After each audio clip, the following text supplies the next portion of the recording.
저는 바게트 만드는 일이 어려운 일이라고 생각했어요. 그래서 만들어 볼 시도조차 안 했었어요. 그런데 방금 만든 바게트가 너무 먹어보고 싶은 거예요. 그래서 시도해 보기로 했어요. 스스로 그렇게 만들기 어렵다고 생각하는 바게트를 글쎄 성공한 거예요. 그것도 반죽 10분으로요.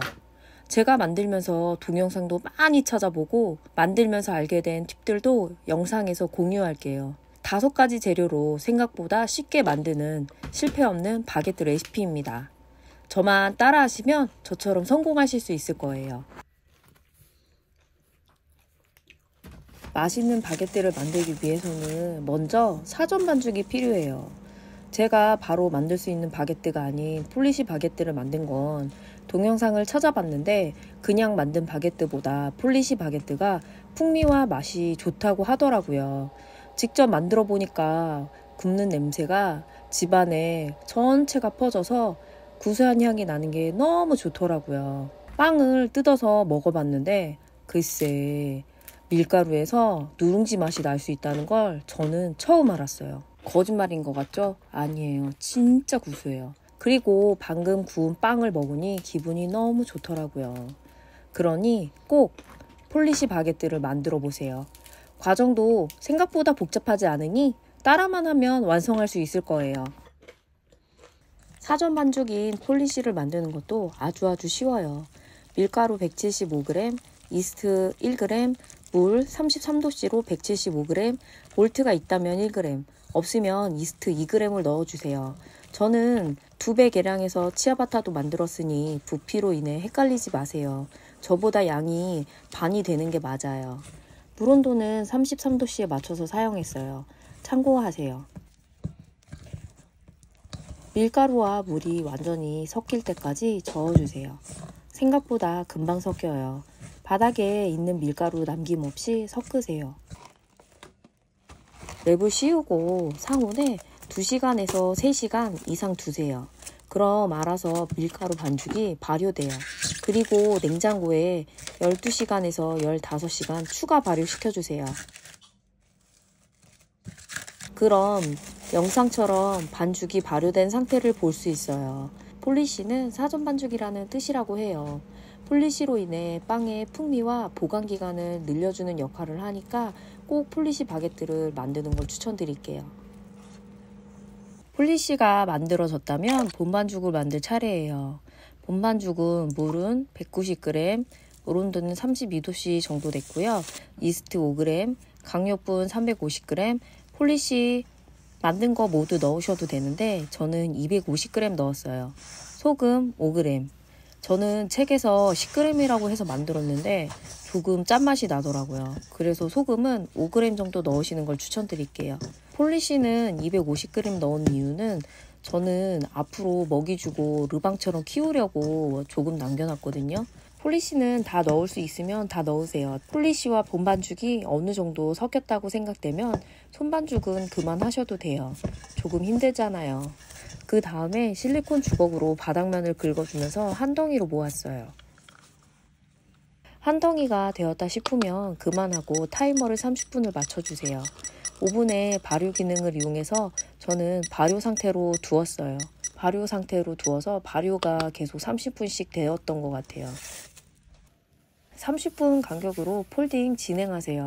폴딩 하면 할수록 반죽에 가스가 차는 게 보일 거예요. 그리고 폴딩할 때 가스 빠지는 소리가 들릴 거예요. 제가 반죽하는 것도 아마 영상에도 가스가 빠지는 소리가 들릴 거예요. 발효가 잘 진행되고 있다는 증거니까요. 폴딩은 총 30분 간격으로 저는 4회 진행했어요. 동일하게 따라오시면 될 것 같아요. 오븐 발효 기능이 있는 건 정말 요긴하게 쓰여요. 발효 시간도 단축되고요. 그 전에 발효 기능이 없는 오븐을 사용해서 그런지 모르겠는데 정말 편해요. 만약에 오븐 사실 일이 있다면 발효 기능 있는 거 꼭 사세요. 진짜 만드는 시간도 단축되고 정말 편리해요. 제가 오븐 소개하는 영상을 만든 게 있거든요. 거기에 오븐에는 발효 기능이 있어요. 혹시 만약에 오븐을 새로 사실 일이 있다면 오븐의 발효 기능은 꼭 체크하세요. 네 번째, 폴딩을 진행하려고 보니까 부피가 처음과는 확연하게 다른 게 보일 거예요. 그런데 마지막 폴딩을 할 거고요. 그러면 폴딩하면서 가스가 빠져나가는 소리가 아주 잘 들려요. 그리고 폴딩을 하는 과정에서 글루텐이 계속 형성이 돼서 반죽에 글루텐도 잘 형성이 된 것 같아요.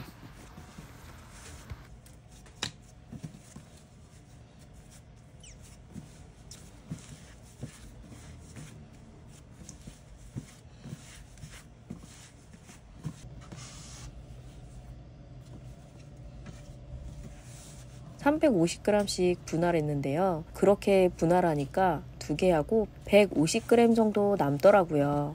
1차 성형으로 윗면이 매끈하게 나오게 하도록 앞뒤로 조금씩 굴려주어서 10분 휴지하세요. 만약에 직접 만드신다면 10분에서 15분 정도 휴지해 주시는 걸 추천드릴게요.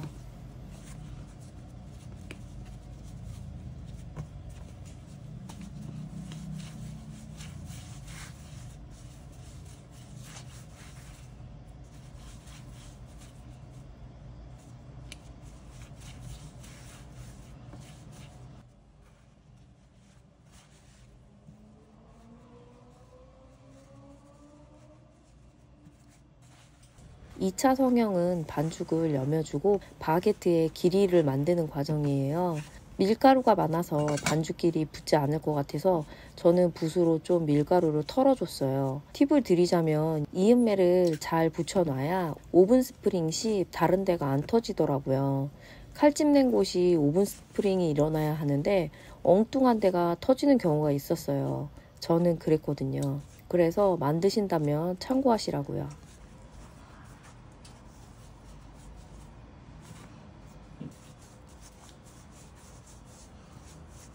성형한 반죽이 2배 정도 커졌으면 발효가 끝난 거예요. 230도씨 예열한 오븐에 반죽을 넣고 20분간 구워주었어요. 성형하면서 알게 된 건데 기공이 많이 남아있으려면 조금 건드려야 하더라고요. 제가 영상 만드느라 바게트 영상을 정말 여러 개 찾아봤거든요. 성형 과정도 안 거치는 경우도 있었어요. 그런데 결과물은 꽤 좋아서 놀라기도 했었거든요.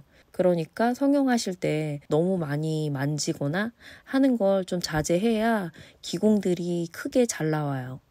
제가 만든 바게트도 과정에 따라서 정말 많이 다르더라고요. 맛도 다르더라고요. 구움색이 잘 나오고 손반죽 10분 한 건 정말 누룽지 맛이 나서 구수한 게 너무 맛있어요. 빵이 너무 구수하고 맛있어서 진짜 이번에 놀랬어요.